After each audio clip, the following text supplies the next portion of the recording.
You're listening to Tremendous Leadership with Dr. Tracey Jones. Hi, everyone. Welcome to our podcast. Our guest today is Zarif Sahin. Zarif is the founder of the American Dream Team at Keller Williams in Dulles, and she's one of Northern Virginia's most trusted, top-selling real estate brokers. She has been featured on numerous podcasts, publications. She's a TEDx speaker, won many awards, and we are so excited to listen to her share what it takes to pay the price of leadership. Hi, everyone. This is Dr. Tracey Jones. Welcome to the Tremendous Leadership Podcast, Leaders on Leadership, where we pull back the curtain on leadership and talk to wonderful leaders from all over the globe on what it took them to pay the price of leadership. And today, I am tremendously excited to introduce to you my newfound friend and mentor and sister, Zarif Sahin. Sahin, is that how you say that? Thank you, sweetie. Okay. And Zarif is the founder of the American Dream Team at Keller Williams, Dulles. And she's one of Northern Virginia's trusted top-selling real estate brokers. She has been serving local and international real estate clients since 2007.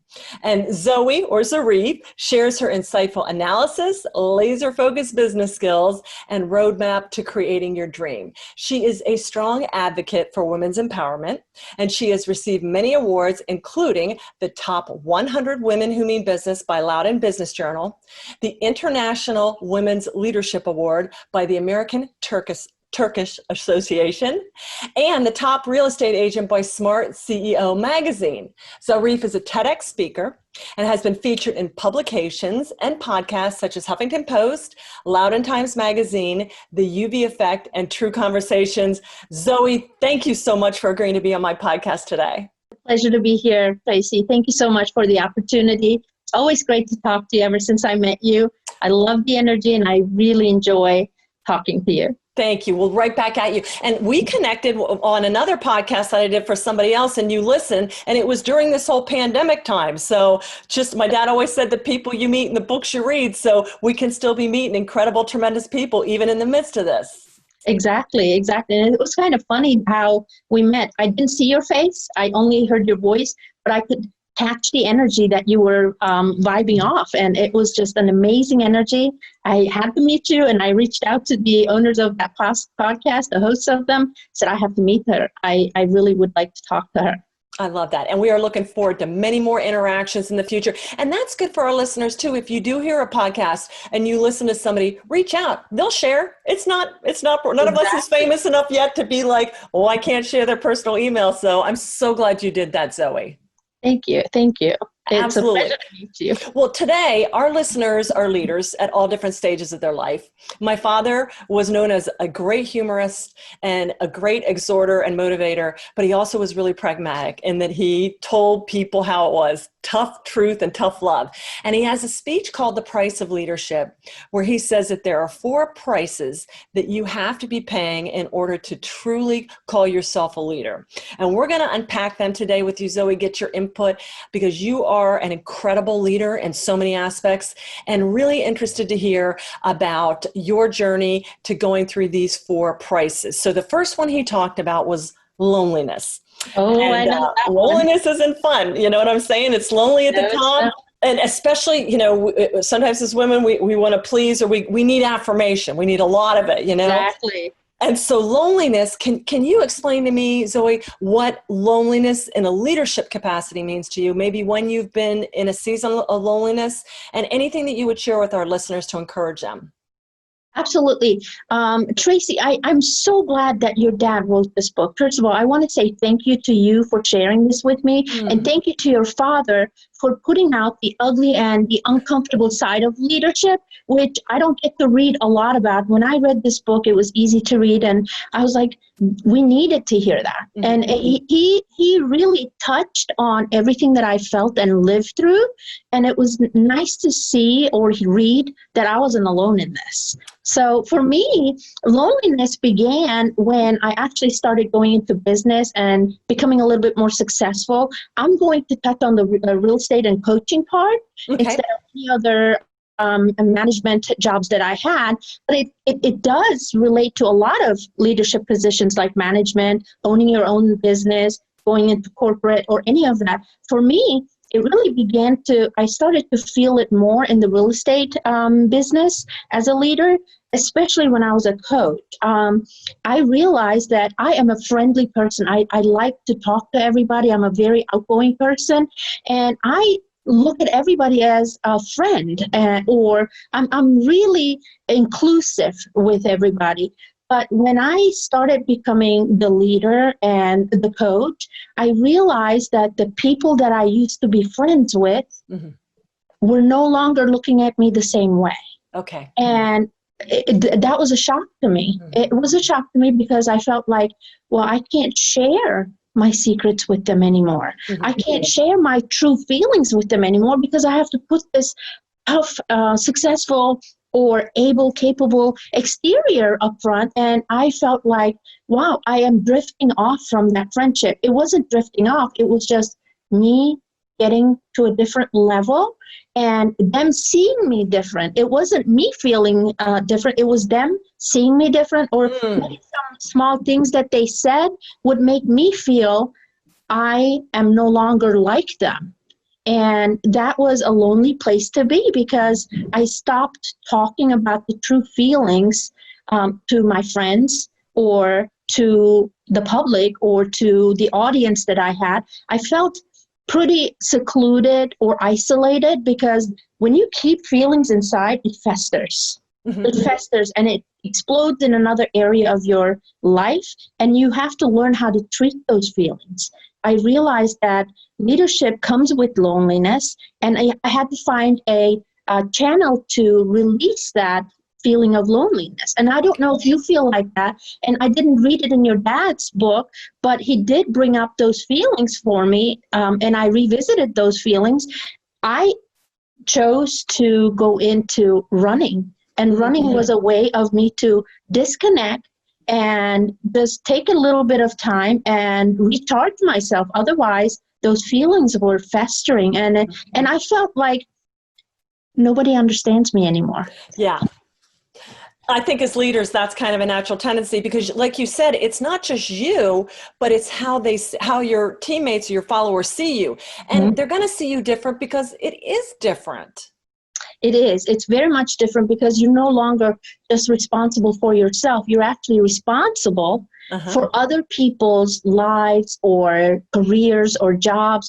And that was the harder part because I had to put my expectations or my own desires to the back burner. Yeah. And, that part was a little hard, but it was also a rewarding part of the leadership because you were helping somebody else become who they wanted to be. And, that comes with responsibility as a leader. And that's where the loneliness comes in again.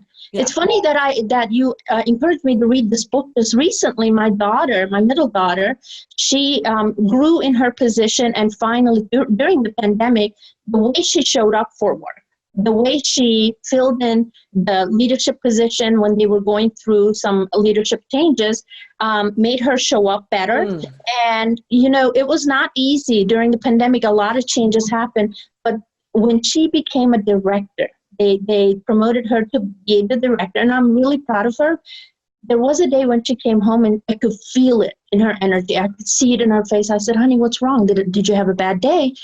Initially, she didn't want to talk about it because she had that feeling of, I can't talk to anybody about my feelings. And I was like, honey, I'm your mom. You can talk to me about anything you want. And she opened up and she said, Mom, I just feel like I don't have friends anymore. I was like, oh my gosh, she's going through that stage of moving into leadership and going through these uncomfortable feelings. And I said to her, Yelda, being a leader is a privilege. It is a hard-earned privilege. However, it's also very rewarding. You just have to realize that you are transforming.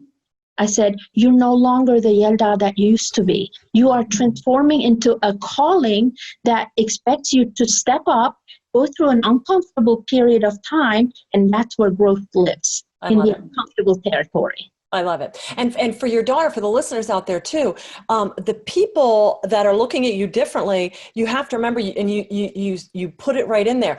The expectation is that you do now act like a leader, because otherwise they're going to go, well, why did she get picked for promotion? She just acts. I mean, I love The Office, the sitcom The Office. And I think about Michael Scott and how he just wants to be one of the people, and that wouldn't work. I mean, they were always, it was a show. So of course, but I mean, people see you different, and the expectation is, I know it's hard because they look at you different, but they also expect you to act like a leader.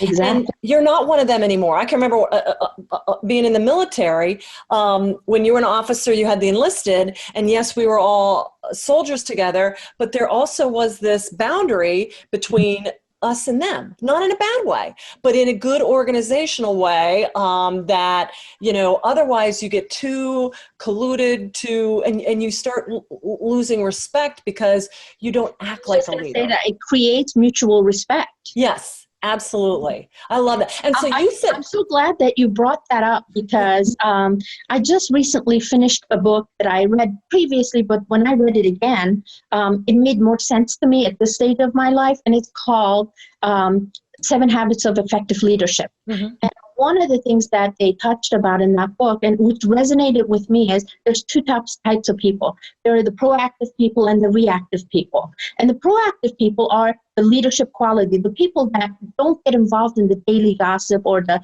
oh, poor me, oh, well, because of this person, that happened. Those are the reactive people, blaming circumstances or other people for what's happening to them. Right. The proactive people, they take charge. They show up. They try to put together something to help another, or help.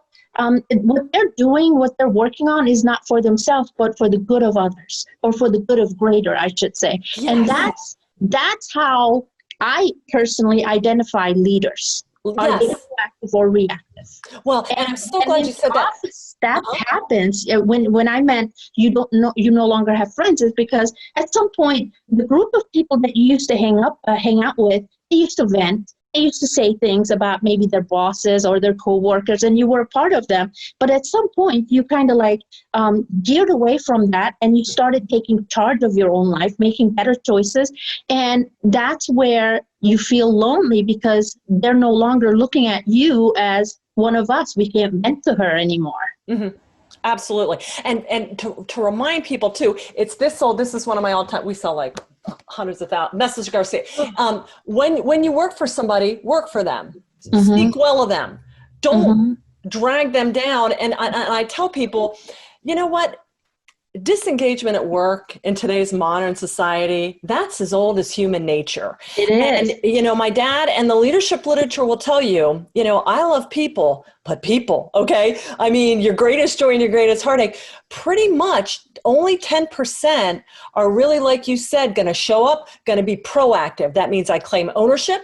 That means I take action. I don't sit back. I don't accept blame and ask a bunch of stupid questions. That's the whole premise of that. And again, another 5-minute read. Okay. And so, but that is not the norm, because as humans, we're coded to be selfish, lazy. Exactly. It's just the way we are. It's human nature. I'm not laying something on mankind that's anything new. So it's just something intrinsic in us. And I think for leaders, as long as you realize you are going to be in the minority as a leader, number one, because if leadership was easy, everybody would do it. And if everybody was a self-leader, you wouldn't need a leader, because everybody would just do the right thing, because they'd be self-autonomous, self-regulating, self-motivated.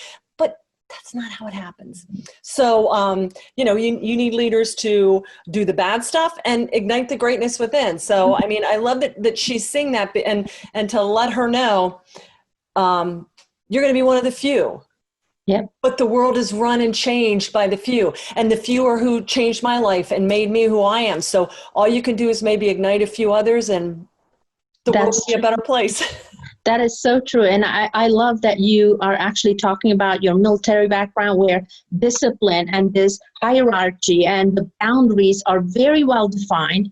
Unlike, we try to define those boundaries, but in the military, it's very well defined. Oh, yes. You don't cross those boundaries. And I'm really glad that you brought that up. And one way I learned how to deal with leadership or loneliness is have expectations. certain expectations, communicate that expectations. Communication is key in leadership. If you Yes. communicate your expectations well, and also put yourself in the other person's shoe and listen to their expectations Yes. of us as a leader, I mean, it shouldn't just be us as a leader expecting things from people, but we should also try to truly understand what they expect of us in their growth journey. Mhm. And if you have that in writing, and if you agree on that, if there's any disconnect there, to sit down and revisit that and maybe readjust that, I think that is a very important part. Just like the military, have those boundaries, have those expectations, and everybody knows their position and their duties and their responsibilities. And I think one of the ways that you can create another relationship, a new relationship. It could be a friendly leadership relationship. It doesn't have to be disconnected. You can have that connection still with expectations. Right. Oh, absolutely. And we had to have that in the military. We were separate, but man, but when we were doing our job on the flight line or we deploy or go to war, we were all together, but you did still have these boundaries. But I love that you said, have expectations. And I think sometimes as leaders, I know this was tough for me because I'm like, leaders, we do stuff. We just, make it happen, give me all my orders. But it really is important for leaders to really have expectations of their followers, of their team members. What is the expectation? They're not mind readers. And I tell people that complain about their bosses, you know what? Your boss can't read your mind either. Speak, and then you said it, communicate them well, and then listen. I love that, Zoe. Beautiful. All right. One of the things that I mentioned to my daughter is, honey, you have to just learn to listen differently to your, she used to call them friends. Now that you're a leader, you just listen differently. You don't listen to respond, you listen to understand. I love it. Zoe, that's beautiful. Wow. What a privilege to sit there and have a leader. And that's why it's so important for leaders to share with emerging leaders I can't think of the people that when I thought, oh no, it's over, I screwed up or I did it wrong. And they're like, no, just, gave me that little bit of insight, just a sentence or two. And what a beautiful thing. And how beautiful that she is teachable, humble, and open to receive, because otherwise. Yeah, initially she wasn't. It took her a while to open up because it's a whole new world for her. Yeah. But loving being a leader, being a mom. I mean, I'm a mom before I'm Zoe or anything else, but I'm loving sharing these experiences with her now that she is taking this journey.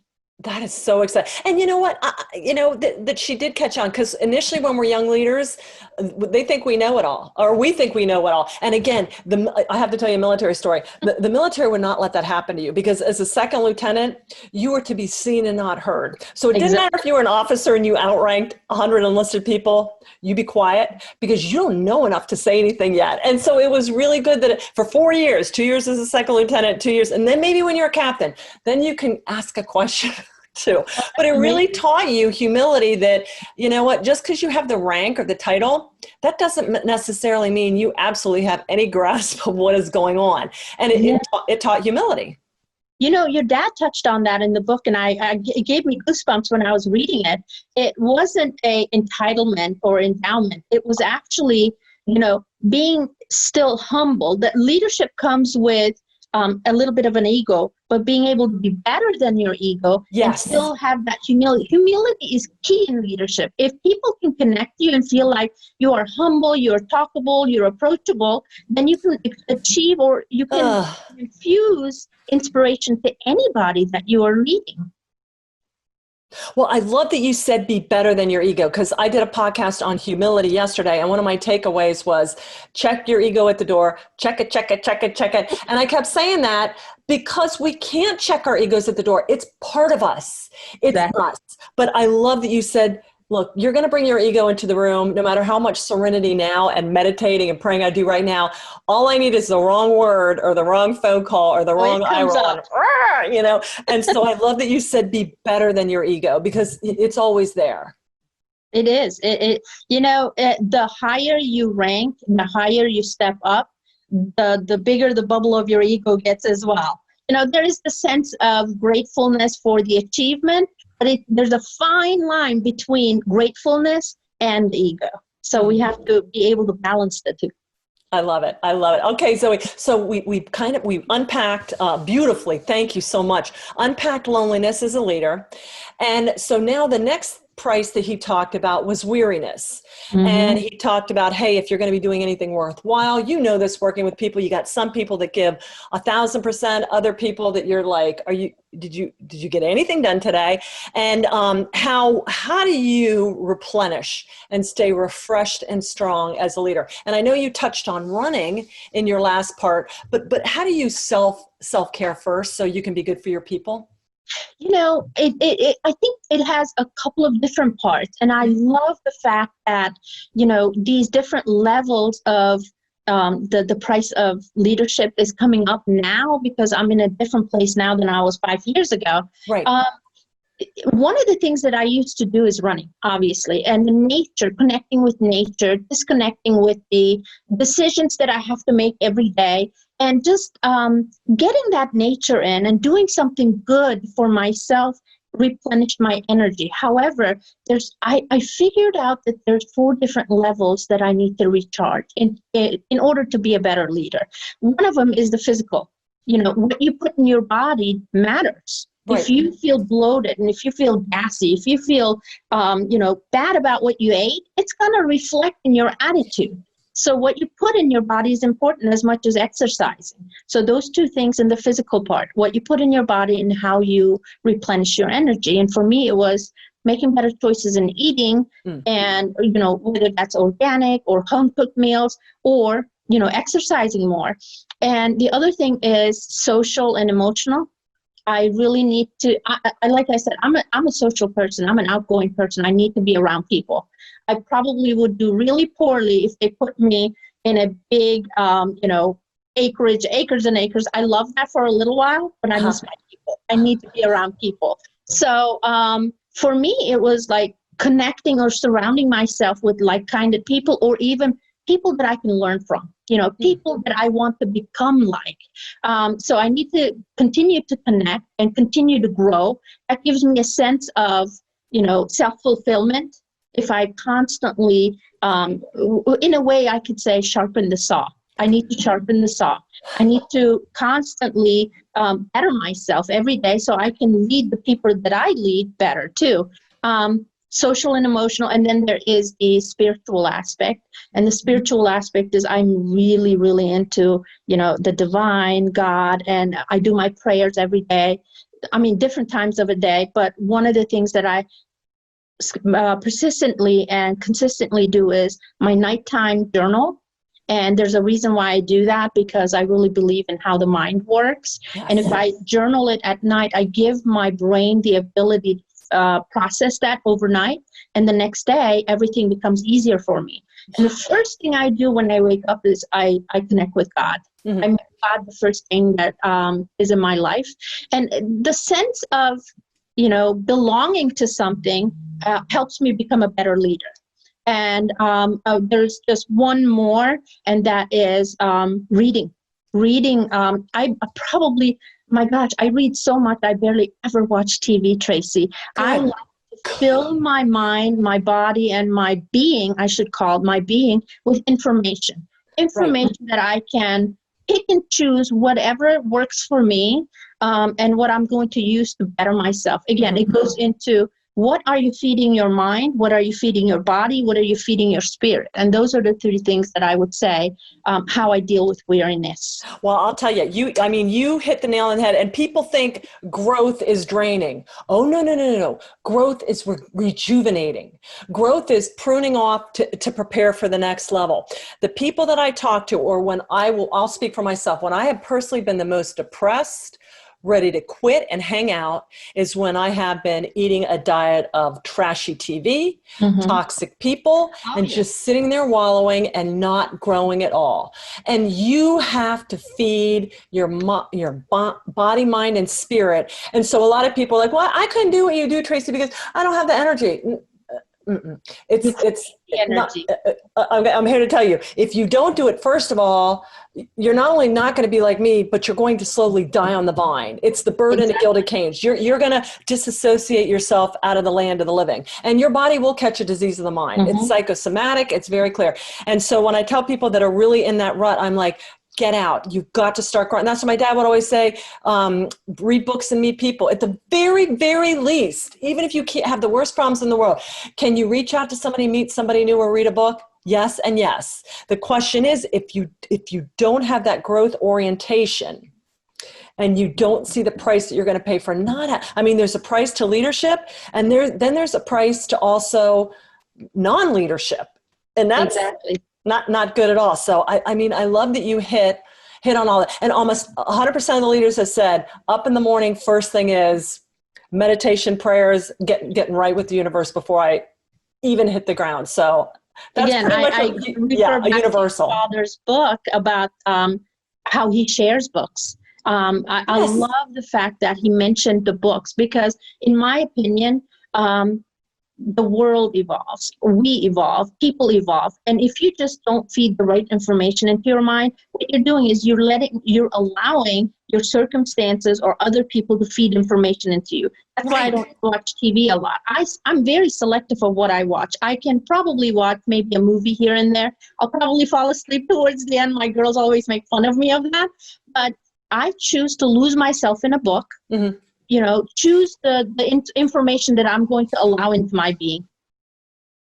And you're going to develop a taste for the good. I hear people say, "Oh, Tracey, I you don't understand. I'm addicted to this," and I'm like, well, like any other addiction, you can stop that. What I watch now, what I used to watch, I would never watch now. I will not. I'll sit there and walk in a room and hear them say something. I'm like, either I'm leaving or we're turning this nonsense off. We're not going to have it. But before what's the big deal? It's a big deal. It all lands in here. And like you said, you take it with you to bed and you're self-conscious. It roots in your heart. And you gotta weed. Weeds typically grow.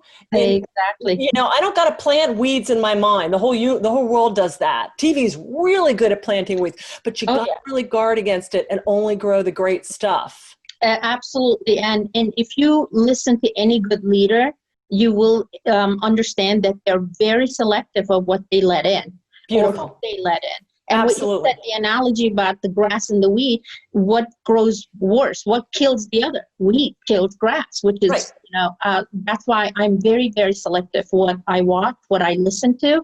I choose to also speak words of encouragement and speak the right kind of words so I can give off that energy to the people around me. I love that. That's beautiful. I just got goosebumps when you said that. I need to work on that. Thank you for that word to remind me of that too. Thinking is one thing, but Tracey. stop it. Leadership is really not about status. It's about how you choose to behave, how you choose to talk, or how you choose to lead people. It's a sum of choices, and it comes with responsibility, like I said earlier. And yes. Choosing the things that you let in and choosing the words that you speak, it takes practice. It didn't come overnight to me. I had to, just like exercising every day, I had to work on it every single day until it became automatic. Once it became automatic, I detected like this. That word does not go into my brain today. Right. I love that. Okay. So that goes beautifully into the next topic. The next price is abandonment. And this is really your hyper focus. And my father would say, you need to abandon what you like and want to think about or eat or watch in favor of what you need and ought to think about. And so this is where self-discipline really gets in, because as you grow, you're going to be in different parts of the journey. And so what worked here is no longer going to work here. So tell me about abandonment and where you've had to go through seasons of, and how you stay really hyper-focused. Because I'm sure if you're like most of us entrepreneurs, we love all these ideas and so many ideas. There's just not enough time. And it's like, that's the curse of being an entrepreneur. Stop. I pray for silent solitude and singularity. Okay. Singularity. How do you maintain focus, hon? How do you do it? Honey, I want to touch on my first marathon. That was a life-changing moment for me because I kind of got thrown into it. I was running smaller races. I never ran a marathon before, but I kind of got talked into it by my friends. And I said, whatever, let's do a marathon. And I had a friend who was a Marine, and he gave me a piece of nugget. And he said, how do you feel about it? And I said, I don't think I'm going to be able to do it. I think I'm going to die. Because everybody was at home. My daughters were like, you're crazy for doing it without training. You're going to die. You're going to die. And this is what I was taking in. And I said that to my friend. I said, I'm probably going to die. I don't know why I signed up for it. All the negative stuff. And he said, mind over matter. Mind over matter. You have to be able to focus on the end result that you want to go have instead of the pain that you're going to experience. And I was like, wow, that's powerful. And he taught me, he basically, that one word, the one sentence he said, mind over matter, really helped me in life. And I took that and I expanded on that. I wanted to learn more about it. Finishing that marathon taught me how to have mind over matter, possibilities over fear. And I started studying the mind, studying the fear, and researching. You know what it is? It's all about abandoning the sense of fear, and there's a way to abandon it, and laser focusing on possibilities. Both of them are invisible, Tracey. Both of them are something that you create in your mind. Why not focus on the possibility? It's because our nature, human nature, will take you back into the experiences or observations that you've already experienced or what people taught you. Being able to focus on the possibility requires you to step out of what you know and step into the unknown. Yes. And that's scary for people. That's scary for people. People are afraid of the unknown, but they're not afraid of how their fears are holding them back. But so I had to teach myself, I need to abandon my fears. My fears are only holding me back. I want to do so many things, but then I think, like, what if I'm not good enough? What if I can't do it? What if I'm not fast enough? What if I'm not leadership material? So all these things that was fed into my mind before start bubbling up. So I started telling myself I would try to catch myself, and I would try to focus my attention on the things that I can control rather than the things that I cannot control. And with fear, I can't control what happened in the past. I can't change that, but I can change what I can do in the future and focus on that only. I'll give you an example. There was a time when I tried to make a career change, going from coaching into building a team. And it was scary. There was the nonsense feeding my mind saying, what if you can't do it? And there were some comments, there were some naysayers saying, we'll see how that turns out. That really hit me in my core. Like, am I not good enough? They don't believe in me. Yeah. But then this fire started inside of me, and I started focusing and, thinking about the possibilities. What happens if I actually make this team work? What if I grow the team? What if I have this much volume? How many people can I help? So I've started focusing on the possibilities, not just for myself, but for my family, for the people that are going to be around me. And so I guess I would say the one thing that helps me overcome the fear is focusing on the possibilities. I love it. Thank you. Okay, so case in point. So I was married a long time ago. It didn't work out, so I don't have pleasant memories of it, okay? So fast forward, I'm single for 24 years, never want to get married. Have nightmares about getting remarried. Nightmares. So I meet my now future husband, who I got married January, and I'm like, nope.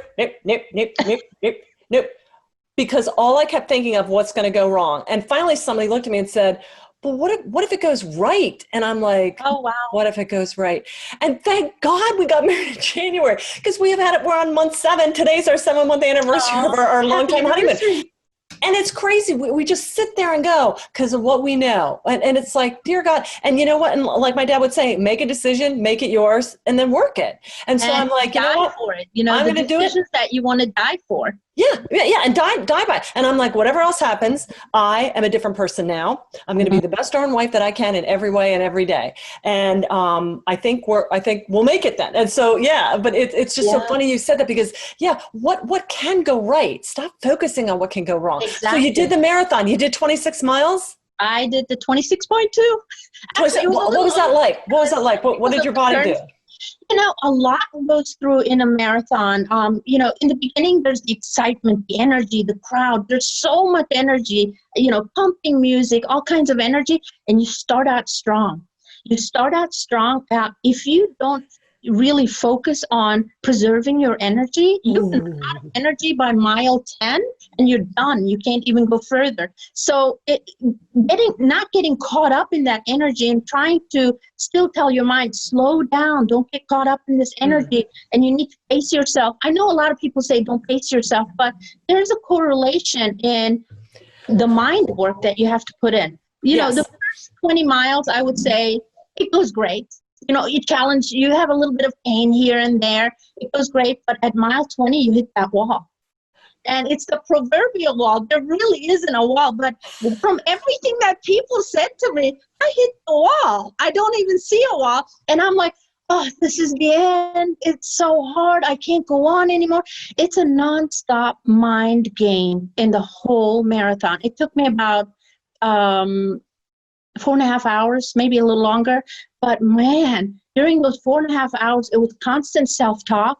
The mind wants to drag you down. The heart wants to finish. It was finding that connection between the heart and the mind and reconciling between the heart and the mind, and being able to still focus on finishing it. Right. So at the wall, you really hit that wall hard, but then being able to tell yourself, instead of saying, oh my God, this is so hard, you can really say, I came 20 miles already. Right. I only have 6 more miles. I already did 6 more miles. I can go another 6 more miles. It's what you're saying to yourself will get you to the finish line. And once I got to the finish line, the first marathon, I was bawling. And I didn't expect that feeling. But it was a feeling of, being run down to the ground and lifting yourself back up during that marathon and finishing it, that sense of achievement. And then you get hooked because you want to chase that feeling over and over and over again. It was amazing. But what you said earlier about marriage and stuff, I went through almost 20-year-old marriage. It was a terrible marriage. I don't get too much into details anymore because I'd like to focus on better things. Right. But yeah, I guess I still need to work on that fear too. I relate to you for so many years. And wow, we got divorced in 2005. So since 2005, I have a guard up. I am not allowing people to get into my soul or my being. And, I need to work on that. So I'm glad you brought that up. You're welcome. Well, if it could happen to me, because I'm married to God, this is over, Yeah. And it's somebody's like, you can be married to a man and God and still have a wonderful life. And I'm like, really? I just... Exactly. Who knew? My priority, I should say, but I know. Oh, my daughters we were and my career. Friends for years and years and years. Didn't even think about it. So then that's when it sneaks up on you, which is the best way to have it happen. Because if I would have had to define it, I would have been like, I can't process it. But it just happened. It just unfolded, as all the beautiful things in life do. So, all right. When you're open to receiving and living it, it comes to you. And I want to say that too for leadership as well as love. My husband that told me that, he's like, Tracey, he goes, everybody has a desire to love and be loved. And I'm like, I don't, I got to lead. I got a business to run. I don't. And so I was not open to it. And boy, you miss out, because at the heart of leadership and everything is that love. And so I had really closed off a big area myself. And I think opening up to love made me a much better leader in a lot of different areas. Wow, that's a good one. Totally. Yeah. That's a good one. All right. So now on to the last one, vision. All right. And my dad talks about vision is not like you have to be clairvoyant or have an IQ of, Albert Einstein or Stephen Hawking. My father always said, because my dad flunked out of school in 8th grade, just very common sense, salt of the earth guy. But he said, vision is nothing more than seeing what needs to be done and then doing it, which is where a lot of people, like, they'll tell you, well, this is where we need to go, but then they don't go do it. So Zoe, how do you get clarity on your vision of where to keep building your organization? I was so surprised when I read the book that your dad put vision last. That was very different to me, and it triggered something in my mind. It sparked something in my mind. And I've always put vision first, and then the steps or everything else that comes with the vision or that journey last. Your dad put it last. He wanted to talk about them. He had a mission in this book. He wanted to talk about the comfortable steps first and then the possibilities. So for me, over the years, everything I read and everything I practiced or fed to my soul and mind was being able to see what you cannot see with your eyes first. That's vision to me. Being able to see with your mind first that you cannot see with your eyes. So having a good sense of being able to visualize or create in your mind that possibility is very important. I really like that he mentioned that in his book, and it comes with a lot of doors that can open up. As the minute I really believe that we are human beings, two parts. The first part is the human part, the physical part. The second part is the being that you cannot see with your eyes. It's the energy or the spirit or whatever you want to call it. But there is a being in us that you cannot see yet. And in one of the books that I read, it said, every creation has two parts. You live every creation in two parts, the physical part and the mental part. And vision is creating what you want in your life or creating the future as you want it in your mental energy first, in your mind first. And then what happens is it sparks some energies. It sparks some excitement. If you can visualize it often, it sparks an excitement. That excitement will lead you to see the opportunities, and you start grabbing the opportunities, taking action. And there is a very good correlation between visualizing, which I call intention or imagination, which will spark you into action. Mm-hmm.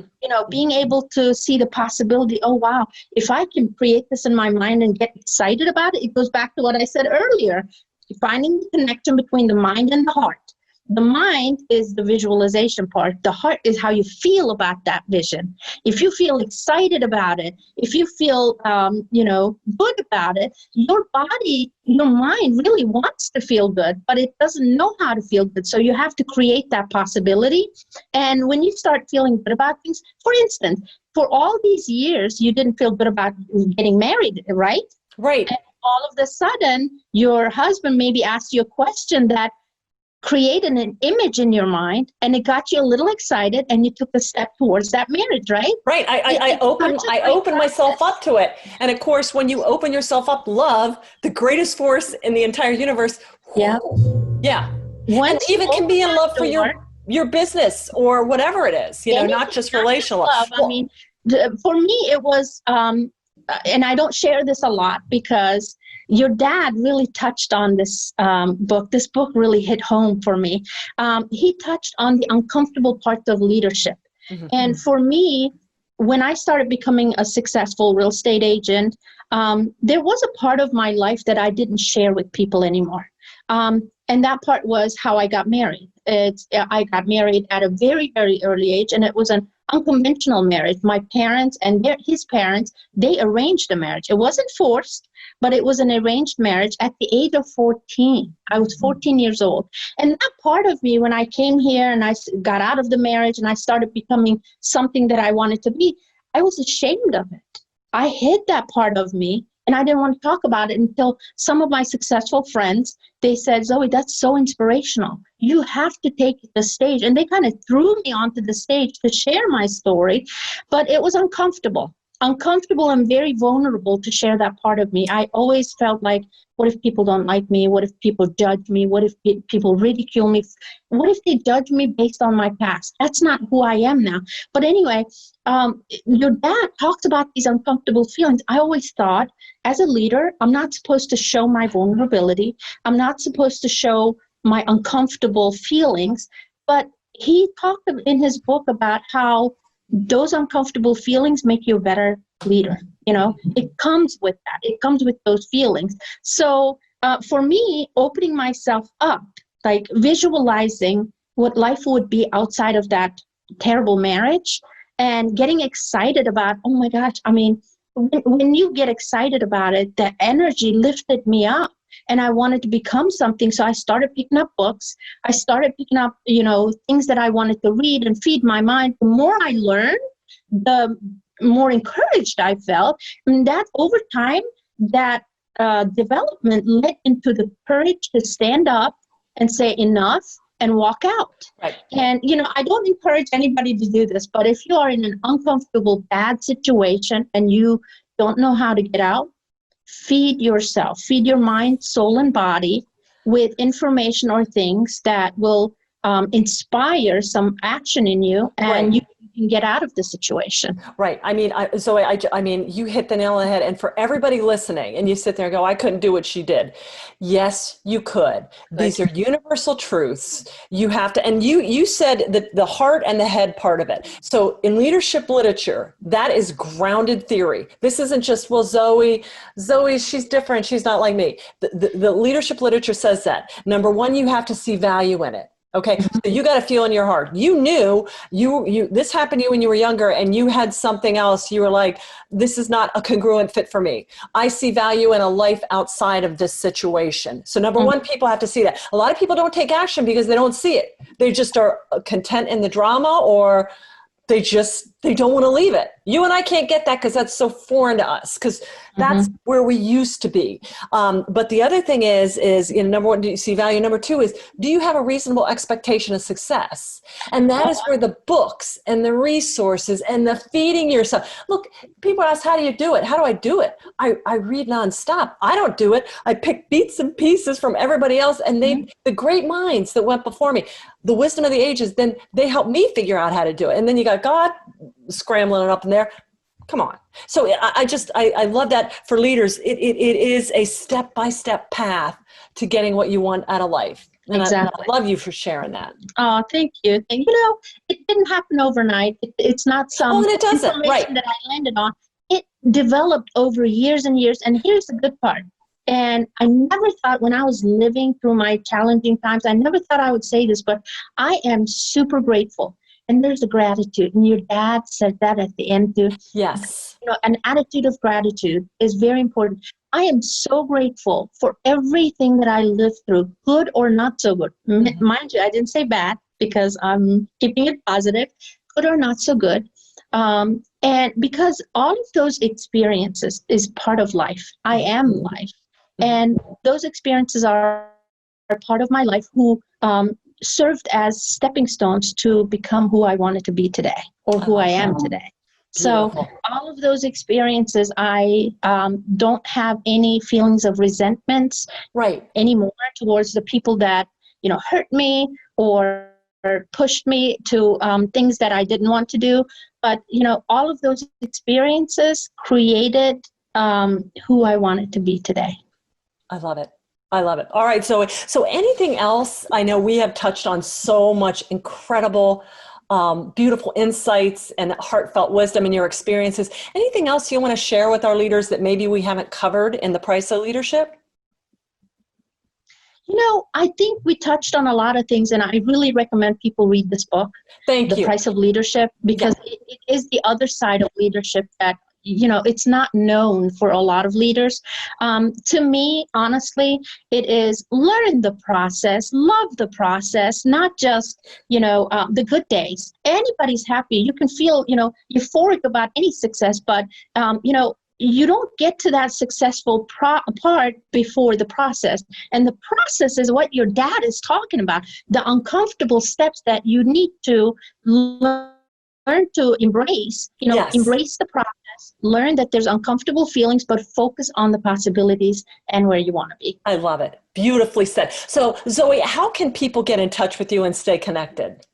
So there's 3 different ways. They can get into my website, www.americandreamteam.biz, or they can email me, zsahin@americandreamteam.biz, or I'm going to give my cell phone out. They can call me anytime they want or text me, 571-278-1894. Awesome. So, and for our listeners, we're going to put all the links at the bottom. And Zoe, thanks for bringing up the price of leadership too. We have that on our website. We sell thousands of those, and you can pick that up PDF or the little booklet. And they're wonderful to hand out and even read with your team of leaders or your family members, as Zoe said. Zoe, I can't thank you enough. I cannot wait till we meet in person. You're not that far from me. I have an invite coming to you in October, so I'm gonna send you an email after this. But I am just so blessed to have you in my life. Thank you, Tracey. I feel the same way. I love the energy that you're giving off. I love what you're teaching people and leaders. And I really enjoyed that book. I cannot wait to read your new book.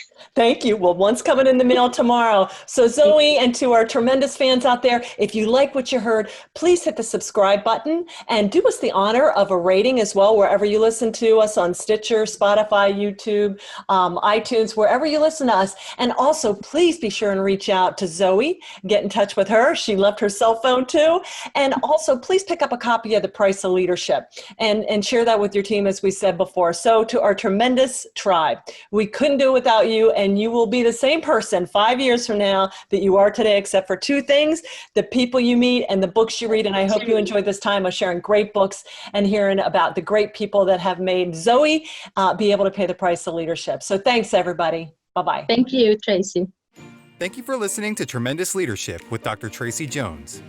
Find out more about Dr. Jones at www.tremendousleadership.com. If you've been ignited by something you heard in this episode, let us know by leaving a review for Tremendous Leadership wherever you listen to podcasts, or by sending us a message through www.tremendousleadership.com.